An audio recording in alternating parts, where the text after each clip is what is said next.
Buenas, bienvenidos otra vez a Escribiendo su palabra verso a verso. Me alegra verte otra vez aquí, dispuesto a que leamos la Biblia juntos, verso a verso y sin prisa. Vamos a estar en Romanos, que es un librazo en la Biblia. A mí me encanta, la verdad que lo he leído un par de veces así de manera como más detallada porque me gusta mucho todo lo que se dice ahí. Hay muchísimas verdades que cuando intentas aplicarlas en tu vida, pues realmente resultan liberadoras. Pero hoy solamente vamos a ver dos versos que son en Romanos 1, el 19 y el 20. Y dice lo siguiente: porque lo que de Dios se conoce les es manifiesto, pues Dios se lo manifestó. Porque las cosas invisibles de Él, su eterno poder y deidad, se hacen visibles desde la creación del mundo, siendo entendidas por medio de las cosas hechas, de modo que no tienen excusa. Este texto de Pablo es muy interesante porque mucha gente pensaría que habla mucho de Dios, pero la verdad es que también habla mucho de nuestra actitud humana. Y además algunas personas lo utilizan un poco como una acusación religiosa, pero no está dirigida a creyentes o a no creyentes, sino que está dirigida aquí a todo el mundo. Y es que Pablo tenía delante una multitud de personas la carta está dirigida a una multitud de personas en las que había creyentes, escépticos, personas que estaban acostumbradas a muchos discursos religiosos, otros que estaban cansados, en fin, mucha gente. Y me gusta porque Pablo no dice todo el mundo cree en Dios, sino que él no les está hablando de doctrinas, ni de iglesias, ni de sistemas religiosos, sino que les habla de un conocimiento muy básico y casi intuitivo, podríamos decir. Les está hablando de una experiencia que todos ellos tienen en común, una experiencia muy humana, que es la de intuir que la vida no es completamente neutra. Es la experiencia de intuir que hay algo más, o en este caso, alguien más. Y por eso podemos ver muy claramente que Pablo no está intentando ganar ninguna discusión. Lo primero que dice Pablo es que todo lo que se conoce de Dios lo conocemos porque Él lo ha dado a conocer, porque Él lo ha manifestado. Entonces aquí volvemos a las ideas que hemos estado viendo un poco los días previos, que nos indican que Dios siempre da el primer paso, que Él se da a conocer porque quiere darse a conocer, quiere que tengamos una relación con Él. Así que ahí un poco volvemos a utilizarlo como un poco un repaso, ¿no? Pero luego continúa diciendo que todas las cosas invisibles de Él, como su eterno poder y su deidad, podemos conocerlas porque se hacen visibles desde la creación del mundo por medio de las cosas hechas, es decir, por medio de todo lo que Dios ha creado, podemos conocer su carácter. Y me gusta que además también se menciona que no tienen excusa, como diciendo, así que todos los que no creen es porque no quieren.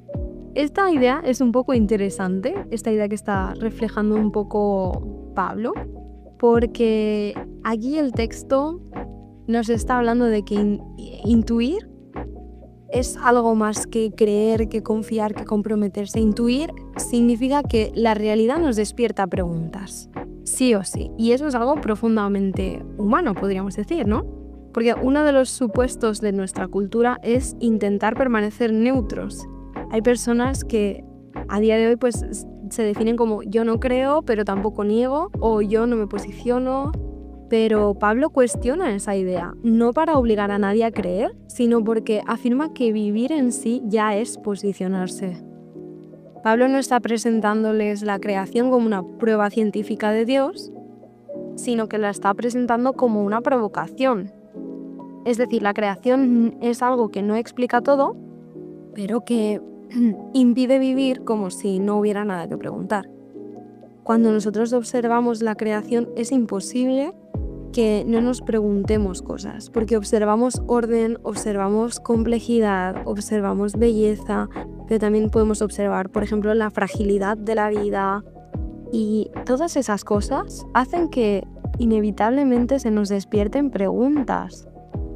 Y según este texto de Pablo, el problema no es no tener respuestas claras, el problema no es la falta de preguntas, sino que el problema es no querer formular las preguntas difíciles.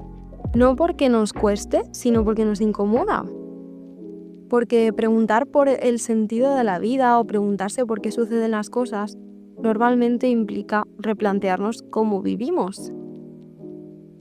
Así que la frase de no tienen excusa que utiliza al final Pablo me hace un poco de gracia porque suena un poco dura, pero aquí Pablo no está pretendiendo juzgar a nadie ni condenar a nadie o castigarlo, sino que está hablando de ser honestos, está hablando de que reconozcamos que en algún nivel las preguntas han estado ahí, que todos nos hemos cuestionado cosas.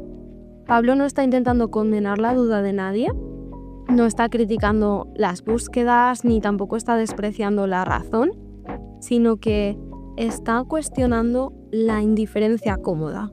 Hay muchas personas que son capaces de vivir como si no hubiese ninguna pregunta en su mente.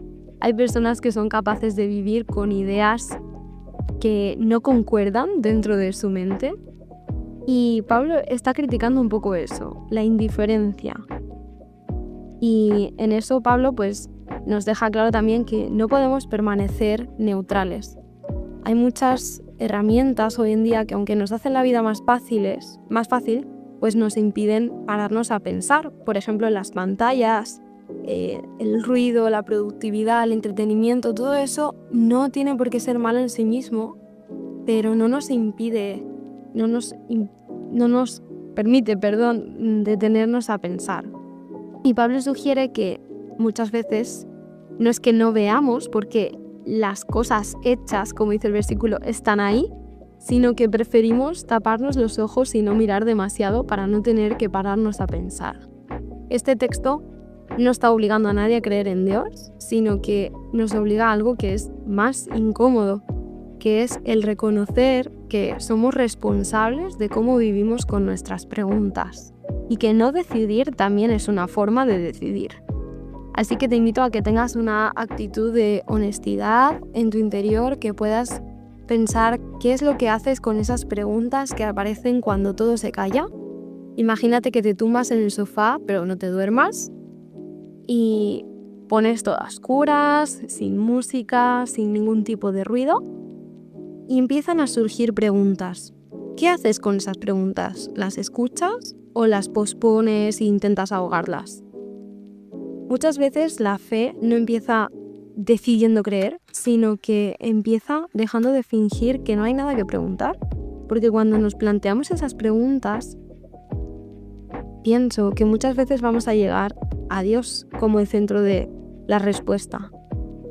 Así que te invito a que te quedes con estas preguntas, que este texto te acompañe hoy para invitarte a vivir con un poco más de verdad en tu vida, que no huyas de las preguntas importantes y que puedas responderlas de mano de Dios. En su palabra ha dejado muchas pistas de quién es Él y en su creación ha dejado aún más de quién es Él. Así que nos encontramos mañana verso a verso para seguir descubriendo.